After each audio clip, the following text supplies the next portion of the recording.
இப்போ வந்து நான் கௌசல்யா கூப்பிட்றேன், அவங்களோட அதர் ஸ்டேட் எக்ஸ்பீரியன்ஸ் வந்து எப்படி இருந்தது அப்படின்றத சொல்கிறதுக்காக.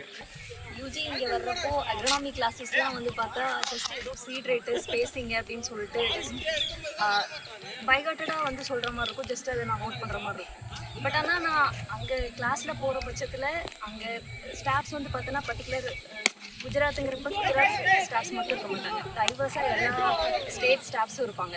கர்நாடகா, யூபி, ராஜஸ்தான், வெஸ்ட் பெங்கால், ஒடிஷா எல்லாரும் இருப்பாங்க. ஈவன் கர்நாடகாவிலேருந்து அக்ரானமி ஒரு சார் இருந்தார். பட் ஆனால் தமிழ்நாட்டிலேருந்து ஒரு ஸ்டாஃப் கூட இல்லை அக்ரிகல்ச்சர் டிபார்ட்மெண்ட்டில். அதே வந்து எனக்கு கொஞ்சம் எப்படி சொல்கிறது, இல்லைடா இது நம்ம ஸ்டேட் இல்லையே அப்படின்ற மாதிரி. ஈவன் யூஜியில் கூட அதர் ஸ்டேட், ஈவன் கேரளா ஐசிஆர்லேருந்து வந்த ஸ்டூடெண்ட்ஸ் வந்து 12 பேர், தமிழ்நாட்டில் ஒருத்தர் கூட இல்லை. பிஜியில் வந்து ஒரு 5-6 மெம்பர்ஸ் வந்துருந்தாங்க ஐசிஆரில். பட் யூஜியில் வந்து யாருமே வரல.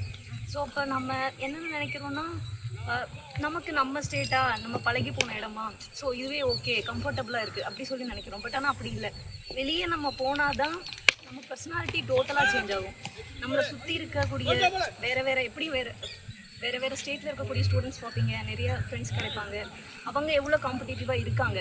அப்போ வந்து நீ அவங்க கூட காம்பீட் பண்ணுறதுக்கு எந்த அளவுக்கு ஒர்க் பண்ணும் அப்படின்னு சொல்லிட்டு உன்னை அறியாமலே நீ சேஞ்ச் ஆக.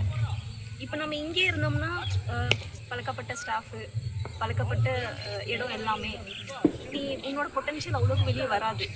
ஸோ அது எப்படி சொல்கிறது, உன்னையே மோல்டு பண்ணிக்கிற மாதிரி தான் அர்த்தம் நீ வெளியே போகிறது. ஃபஸ்ட்டு வந்து பயப்படுற எதுக்குன்னா வந்து நமக்கு ஹிந்தி தெரியாது, எப்படி மேனேஜ் பண்ணுறது அந்த மாதிரி இருக்குது. ஈவன் எனக்கு ஹிந்தி சுத்தமாக தெரியாது. அங்கே போய் ஃபஸ்ட்டு ஒரு 1 or 2 வீக்கில் எனக்கு அப்படியே என்ன சொல்கிறது, கண்ணெல்லாம் கலங்கிடுச்சு.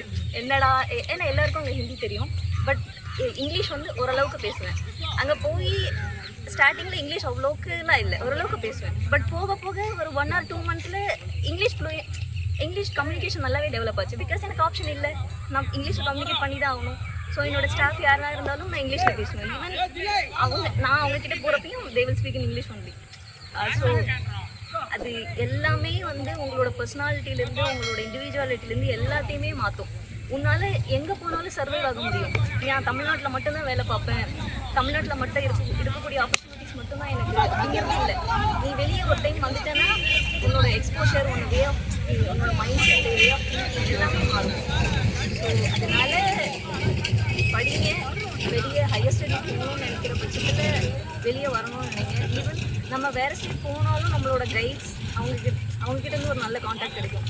ஃபர்தராக இன்னும் ஒரு ஆப்பர்ச்சுனிட்டிஸ் வர்றப்போ அவங்க இன்டிமேட் பண்ணுவாங்க. ஈவன் ஃபார் எக்ஸாம்பிள் கேரளா அக்கா யூஜி கேரளாவில் படித்தாங்க, பிஜி என்டிஆரில் படித்தாங்க, பிஹெச்டி நான் படித்த காலேஜில் படித்தாங்க. பட் எஸ்ஆர்எஃப் வந்து ஆல் இயர் 10 செகண்ட் அட்டெம்ப்ட் எழுதலாம், பிஹெச்டியில் 2வது டைம் எழுதலாம். பட் ஆனால் அவங்க சேஞ்ச் ஆகலை, ஏன்னா ஆல்ரெடி 1 year கம்ப்ளீட் பண்ணியாச்சுன்னு சொல்லிட்டு. ஸோ உங்களுக்கு கிளாஸ் எடுக்கிறது உண்டு. பிஹெச்டினா யூஜி எல்லா கிளாஸ் எடுப்பாங்கல்ல, அது மாதிரி எடுக்கிறது உண்டு. பட் அந்த ஏபி ரெக்யர்மெண்ட் வர்றப்போ அவங்க இப்போ ஏபியாக இப்போ ஒர்க் பண்ணிகிட்ருக்காங்க. ஸோ இந்த மாதிரி அவ்வளோ ஈஸியாக இப்போ நம்ம தமிழ்நாட்டிலேருந்து திங்க் பண்ணுறப்போ வேக்கன்சி வருதா என்ன ஏது அப்படிங்கிறது வந்து நமக்கு எவ்வளோ தெரியாது. இப்போ வெளியே போய் படிக்கிற பட்சத்தில் என்னென்ன ஆப்பர்ச்சுனிட்டிஸ் இருக்குது, இன்னும் ஃபர்தராக என்னென்ன வருது அப்படிங்கிறது வந்து தெரியும். ஸ்டாஃப் கிட்டேருந்து ஒரு நல்ல கான்டாக்ட் அண்ட் நல்ல ஒரு கம்யூனிகேஷன் இருக்கிறப்போ நீ அங்கே நல்லா பெர்ஃபார்ம் பண்ண அப்படின்னா ஸோ ஷைன் பண்ணுறதுக்கு நிறைய ஆப்பர்ச்சுனிட்டிஸ் இருக்குது. அதனால நீங்கள் எல்லோரும் ஹையர் ஸ்டடீஸ் பண்ணிங்கன்னா வெளியே வந்து பண்ணுறது நல்லது. அப்படி சொல்லி ரொம்ப சந்தோஷமாக இருக்குது.